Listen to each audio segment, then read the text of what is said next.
I want to put Jena in perspective. Jena is not just Jena.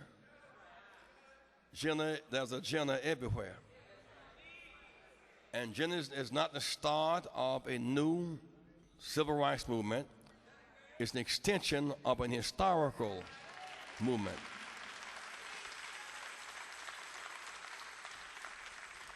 Life did not begin when you were born. It does not end when you die. God has not missed a single day since he started making days. Life has continuity. And you learn from yesterday's trials and errors to make the next day a better day, Bishop. So we've been here before. How do we handle it then, and what made it happen? Montgomery, well, it started with this 54th Supreme Court decision. Why was it a big deal? Because apartheid laws hurt us everywhere. That was not a Baptist victory or a Methodist victory or a Kojic victory. That the sense of being locked out by law affected everybody everywhere, and so it had legal legs. When Emmett Till was lynched in Mississippi, we had known lynchings before. Most of them, I might add, out of Louisiana. We had known lynchings before. But somehow it's like a bullet in a gun where you are shooting Russian roulette. Sometimes a certain bullet just takes off in time, or might I say in the fullness of time. August 28, 1955, Emmett Till was lynched. I might add August 28, 1963, 8 years to the day, was the March on Washington. But what was dramatic about it was that he was from Chicago. And that was Jet magazine in Chicago. And his mother did a significant thing.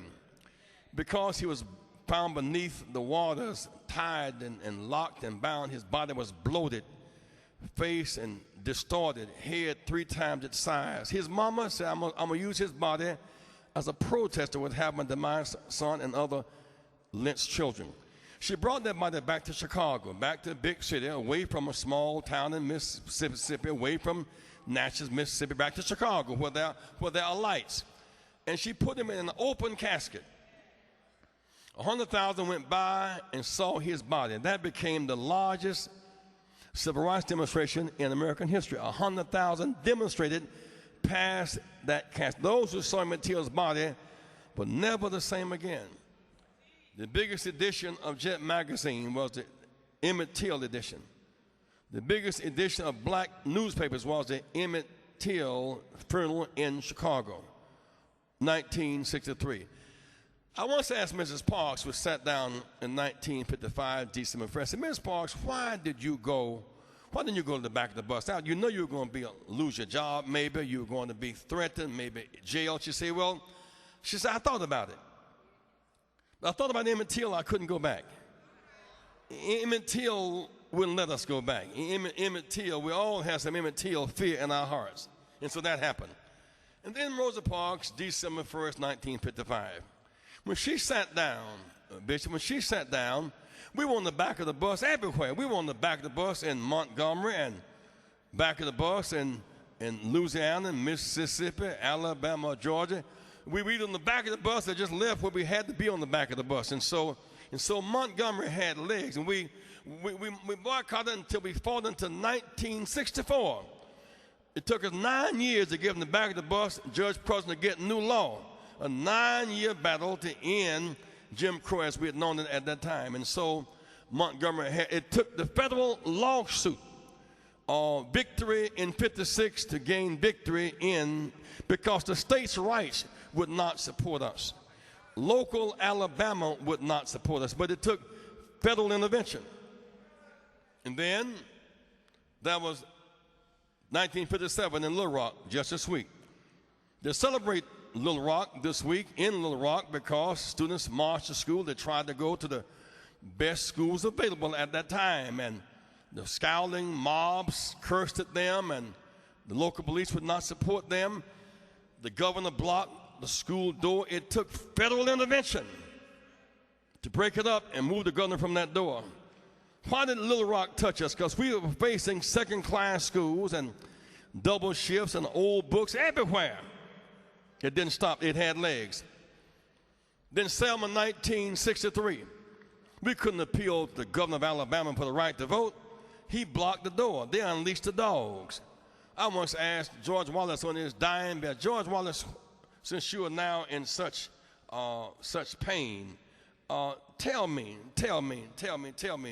George, why did you unleash those dogs that day on horses on the march? He said, well, I did them a favor, because if they'd gotten to the other side, the mob would have gotten, it'd been worse off. It never occurred to him to arrest the mob, but to beat the marchers.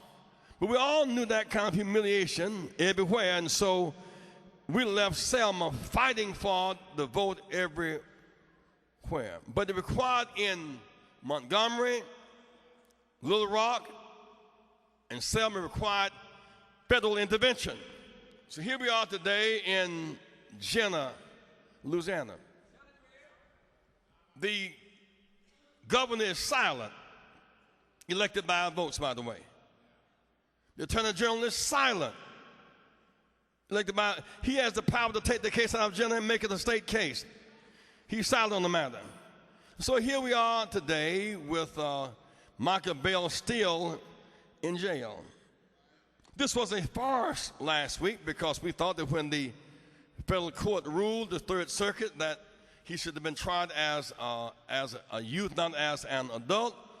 We thought it would have been released that day, Mr. Muhammad, before the march even took place.